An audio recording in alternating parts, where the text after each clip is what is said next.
Fixing ইস্যুতে zero tolerance নীতিতে আমিনুল ইসলামের বোর্ড।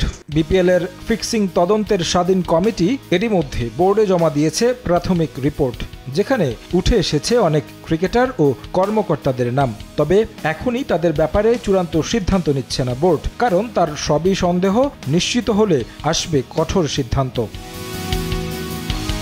ফিক্সিং তদন্তে যাদের নাম এসেছে তাদের ব্যাপারে চূড়ান্ত সিদ্ধান্ত নেওয়ার আগে নিশ্চিত হতে চায় বিসিবি। নাজমুল আবেদিন ফাহিমকে প্রধান করে গড়া কমিটি 7 সেপ্টেম্বরের মধ্যে দেয়ার কথা রিপোর্ট। 14 সেপ্টেম্বর থেকে মাঠে গড়াতে যাচ্ছে এনসিএল টি20। যারা দোষী সাব্যস্ত হবেন তাদের নাম বিসিবি প্রকাশ না করলেও আসন্ন টুর্নামেন্টে অংশ নিতে পারবেন না। 4 তারিখে একটা মিটিং কল করা হয়েছে। এখানে ক্যাপ্টেন, ম্যানেজার এদের সাথে যে করণীয়টা কিভাবে হবে, টিমগুলির ডিসিপ্লিন সব কিছু নিয়ে কিন্তু একটা আলোচনা করা হচ্ছে, যাতে আমরা কোনো ইনডিসিপ্লিন কোনো কিছু দেখতে চাই না। টেকনিক্যাল সাইড থেকে আমরা যতটুকু করার আমরা অবশ্যই সতর্ক করব। সিলেকশনের সাইডটা কিন্তু সিলেকশন প্যানেল দেখে, এটা টেকনিক্যাল কমিটি থেকে কোনো কিছু সাজেস্ট করা হয় না।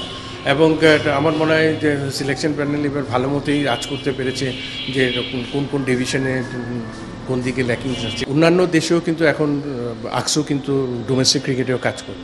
এখানে কিন্তু খালি আপনার বিপিএল না, বিপিএলের বাইরে কিন্তু অনেক খেলা হয়, এগুলি তো নজরদারিতে আনা দরকার। কারণ যেহেতু এখন ফ্র্যাঞ্চাইজি ক্রিকেটটা কিন্তু এমন হয়ে গিয়েছে, এখানে এইগুলিকে স্টপ করা কিন্তু ভেরি ডিফিকাল্ট। এই জন্য আপনার যদি পুরোপুরি নজরদারিতে না রাখেন, আকসুর ইনভলভমেন্টটা যদি না বাড়াই আমরা, ডোমেস্টিক ক্রিকেট হোক, ইন্টারন্যাশনাল ক্রিকেট হোক, যেখানেই খেলোয়াড়রা, এবং সবচেয়ে ঊর্ধ্বে রাখতে হবে এডুকেশন কোর্সে। এখানে কিন্তু ওদেরকে কিন্তু এই এডুকেশন কোর্সের আওতায় আনতে হবে। আমাদের যারা ডোমেস্টিক ক্রিকেটার আছে সবাইকে প্রতিটা টুর্নামেন্টের আগে এদেরকে একটা কোর্স দেওয়া উচিত। এবং যে 8টা টিম আমাদের এনসিএলে খেলবে, এই ধরনের চিন্তাভাবনা আমরা করছি যে টুর্নামেন্ট শুরু হওয়ার আগে এই ধরনের একটা কোর্স ওদেরকে জানানো হবে, যেটা ওরা এগুলি থেকে এভে থাকবে এবং এই যে খারাপ প্রস্তাবগুলি আছে এগুলি থেকে দূরে থাকবে এবং ক্রিকেটের মধ্যে মনোনিবেশটা থাকবে। এনসিএল টি20 নিয়ে বেশ সচেতন টেকনিক্যাল কমিটি। মাঠে গড়ানোর আগে ফিটনেসের পরীক্ষা নিরীক্ষার মধ্য দিয়ে যেতে হবে ক্রিকেটারদের, যার দেখভাল করবেন জাতীয় দলের ট্রেনার নাথান কেলি। ফিটনেসের লেভেলটা কিন্তু একটা স্ট্যান্ডার্ডে নিয়ে যেতে হয়। এটা কিন্তু আমরা যখন সিলেকশন প্যানেলে ছিলাম, আমি আর সুমন কিন্তু প্রথম থেকে এটার উপর গুরুত্ব দিয়েছিলাম। এটা নিয়ে কিন্তু এত রিকোয়েস্ট আসতো ডিভিশনগুলি থেকে, এত খেলোয়াড়ের পক্ষ থেকে রিকোয়েস্ট, এগুলো থেকে কিন্তু আমরা কাটিয়ে উঠে কিন্তু একটা স্ট্যান্ডার্ডে আনতে পেরেছি। তো এবার আরও স্ট্রিক্ট করেছে আমাদের যে ন্যাশনাল ট্রেনার আছে, সে একটা গাইডলাইন দিয়েছে সবাইকে যে এই স্ট্যান্ডার্ডের মধ্যে ওদেরকে ফিটনেস পাস করতে হবে।